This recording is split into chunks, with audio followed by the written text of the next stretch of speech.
আল্লাহ পাক বলেন ফালাম্মা বালাগা, যখন সে ইসমাঈল পুষলো মাহু সাইয়া, যখন সে হাঁটা চলা করতে পারে, অর্থাৎ যখন সে কথা বলতে পারে, হাঁটতে চলতে পারে, যুবক বয়স, এই বয়সে যখন সে উপনীত হয়ে গেল, ক্বালা ইয়া বুনাইয়া ইন্নী আরা, তখন হযরত ইব্রাহিম আলাইহিস সালামকে আল্লাহ পাক স্বপ্ন দেখালেন, ইন্নী আরা ফিল মানাম আন্নী আযবাহুকা, যে তিনি তার সন্তানকে আল্লাহর জন্য, আল্লাহর সন্তুষ্টির জন্য তিনি জবাই করতেছেন। বলেন সুবহানাল্লাহ। কিভাবে দেখলেন? স্বপ্নে, ঘুমের মধ্যে। নবীদের স্বপ্ন অর্থাৎ ঘুমের মধ্যে যদি কোনো কিছু আল্লাহ পাক দেখান, সেটাও ওহীর অন্তর্ভুক্ত। তো তিনি যখন এই স্বপ্ন দেখলেন, স্বপ্ন দেখার পরে এবার তিনি তার স্বপ্ন বাস্তবায়ন করার জন্য প্রথমে ছেলের সাথে পরামর্শ করলেন।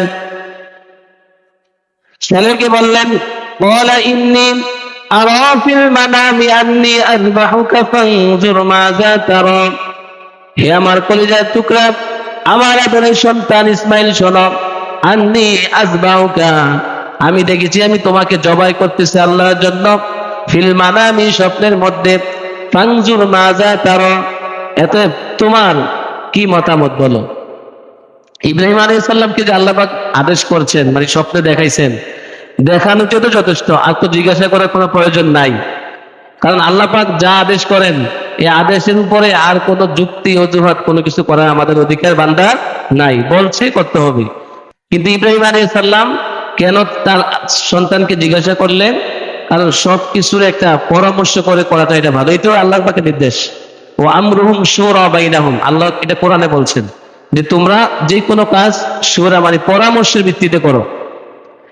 কারণ ছোট মানুষ এখন যদি আল্লাহ পাক বলছেন জবাই করার জন্য, নিয়ে শোয়াইয়ে যদি জবাই করে দেয়, তাহলে সে তো আর বোঝে না, সে তো এখনো প্রাপ্তবয়স্ক হয় নাই, 10, 12, 8, 9 এরকম বয়সের। এই জন্য আল্লাহ পাকের হাবিব, আল্লাহর পেয়ারা দুস্থ ইব্রাহিম আলাইহিস সালাম তার সন্তানকে জিজ্ঞাসা করলেন, মানে মতামত তার সাথে পরামর্শ করলেন যে তোমার কি। এটা একটা উদ্দেশ্য। আর একটা উদ্দেশ্য ছিল ইব্রাহিম আলাইহিস সালামের, তাকে পরীক্ষা করা, সন্তানকে পরীক্ষা করা। দুইটা উদ্দেশ্য ছিল, একটা হলো পরামর্শ করা, আর একটা হলো তার মন পরীক্ষা করা। আল্লাহ পাকের ইব্রাহিম খলিলুল্লাহ, তিনি হচ্ছেন আল্লাহ পাকের দুস্থ, আল্লাহ পাকের বন্ধু। তার সন্তানকে আল্লাহ পাক ঠিক সেভাবে এরকম নেক সন্তান আল্লাহ পাক দিয়েছেন। দুইটা পরীক্ষার জন্য সন্তানকে জিজ্ঞাসা করলেন এবং দুইটা পরীক্ষা করতে চাইলেন। দুটো পরীক্ষায় ইসমাইল আলাইহিস সালাম উত্তীর্ণ হয়ে গেলেন। বলেন সুবহানাল্লাহ। প্রথম তো পরামর্শ করলো যে তোমার মতামত কি।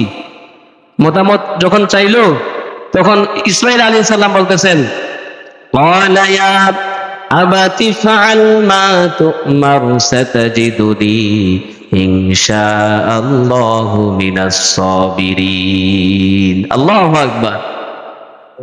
যেমন পিতা তেমন সন্তান, যেমন পিতা তেমন পয়গম্বর, আল্লাহ পাকের খলিলুল্লাহ বন্ধু, সন্তানও ঠিক তদ্রূপ ইব্রাহিম আলাইহিস সালামের মতো। সাথে সাথে উত্তর দিলেন, ইয়া আবাতি, হে আমার পিতা, ইফআল, আপনি বাস্তবায়ন করুন, আপনি আপনার কাজ করুন, মা তুমার, আল্লাহ পাক আপনাকে যা আদেশ করছেন, যা বলছেন, আপনি সে আদেশ বাস্তবায়ন করুন। বলেন সুবহানাল্লাহ। কোনো এখানে কেন, কি কারণে, কিছু কোনো প্রশ্ন করে নাই। ইসমাঈল আলাইহিস সালাম ছোট ছেলে, ওই যে আল্লাহর কাছে দোয়া করছে, আল্লাহ রব্বি হাবলি মিনাস সালিহিন, নেক সন্তান আমাকে দেন। তাহলে নেক সন্তানের বৈশিষ্ট্য কি? যে বাবা যা বলবে সন্তান সেটাই বাস্তবায়ন করবে, আল্লাহ যা বলবে সেটাই সাথে সাথে সেটা পালন করার চেষ্টা করবে। এটা হচ্ছে নেক সন্তানের বৈশিষ্ট্য। ইব্রাহিম আলাইহিস সালামের পুত্র ইসমাঈল আলাইহিস সালাম দুই পরীক্ষায় উত্তীর্ণ হলেন। প্রথম বললেন যে আমি দেখেছি আল্লাহ পাক কুরবানি করার জন্য বলছেন, তোমার মতামত কি? তিনি বললেন, আপনি কি যেভাবে বলা হয়েছে, যা করার জন্য বলা হয়েছে, আদেশ করা হয়েছে, আপনি সেই আদেশ বাস্তবায়ন করুন। সাতাজিদুনি ইনশাআল্লাহু মিনাস সাবিরিন। অতএব আপনি আমাকে, আল্লাহ চাইতো আপনি আমাকে ধৈর্যশীলদের মধ্যে পাবেন। বলেন সুবহানাল্লাহ। আপনি আমাকে ধৈর্যশীলদের মধ্যে পাবেন, অর্থাৎ আমি এই যে কাজ করার জন্য আপনি বলতেছেন, আল্লাহ বলছেন কুরবানি করার জন্য, আমি এটার উপর সন্তুষ্ট, আমি এই কাজ আদেশ বাস্তবায়ন করার জন্য আমি প্রস্তুত আছি। বলেন সুবহানাল্লাহ। তাহলে পরামর্শ করলেন এবং পরীক্ষাও করে নিলেন। তাহলে আমরা সবাই জানি ইব্রাহিম আলাইহিস সালাম এই পরামর্শ করার পরে মা হাজেরা আলাইহিস সালামকে বললেন, শিশুপুত্র ইসমাইলকে তুমি কি করো, সুন্দর কাপড় চোপড় পরিয়ে তাকে সাজগোজ করে আমার সাথে দাও, আমি তাকে এক জায়গায় দিয়ে যাব।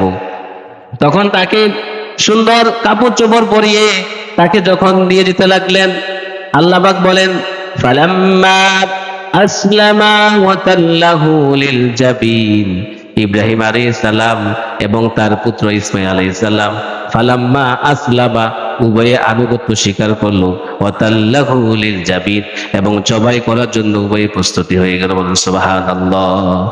আল্লাহ বলছেন আসলামা, সাথে সাথে মেনে নিল, আনুগত্য প্রকাশ করলো যে হ্যাঁ আল্লাহ বলছেন আমাকে করতেই হবে। ছেলেও বলতেছেন হ্যাঁ আমিও প্রস্তুত।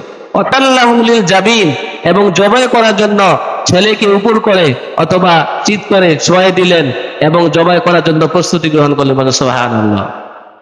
আল্লাহ বলছেন আদেশ বাস্তবায়ন করার জন্য প্রস্তুত হয়ে গেছে। এই পর্যায়ে যখন চলে আসলো ফালাম্মা আসলামা ওয়াতাল্লাহু লিল জাবিন ওয়া ফাদাইনাহু বিযিবহিন আযীম, আল্লাহ পাক বলেন এই দৃশ্য যখন আমি দেখলাম, ইব্রাহিম আলাইহিস সালাম তার সন্তানকে কুরবানি দেওয়ার জন্য উভয়ে যখন রাজি হয়ে গেল, আমার হুকুম বাস্তবায়ন করার জন্য প্রস্তুতি গ্রহণ করলো এবং ইব্রাহিম আলাইহিস সালাম এর সন্তানকে যখন শোয়াই দিলেন, ছুরি চালাবেন, ওই মুহূর্তে আল্লাহ পাক বলেন কদ সাদ্দাকাতার রুইয়া, আল্লাহ পাক বলেন ইব্রাহিম কদ সাদ্দাকাতার রুইয়া, তুমি তো যে স্বপ্ন দেখেছো সেই স্বপ্নে তুমি বাস্তবায়ন করতেছো। বলেন সুবহানাল্লাহ। ইন্না কাযালিকা নাজিজিল মুহসিনিন, নিশ্চয়ই যারা মুহসিন বান্দা, যারা নেককার বান্দা, যারা আল্লাহ পাকের আনুগত্যশীল যে সমস্ত বান্দা বান্দি, নাজিজিল আমি তাদেরকে উত্তম পুরস্কার প্রতিদান দিয়ে থাকি। বলেন সুবহানাল্লাহ। আল্লাহ পাকের ইচ্ছা ছিল মনের পরীক্ষা করা। আল্লাহ পাক সাথে সাথে জিবরাইল আলাইহিস সালামকে বললেন যাও, দ্রুত যাও, আমার ইসমাইলকে বাঁচাও, আমার ইসমাইলকে যেন তার শরীরে তার গলার মধ্যে গলার একটা পশম যেন না কাটে, গলার মধ্যে যেন একটা ছুরি যেন একটা সামান্য পরিমাণ স্পর্শ যেন করতে না পারে। তাড়াতাড়ি যাও, যে জান্নাত থেকে একটি দুম্বা নিয়ে তার ছুরি নিচে তুমি রেখে দাও। বলেন সুবহানাল্লাহ।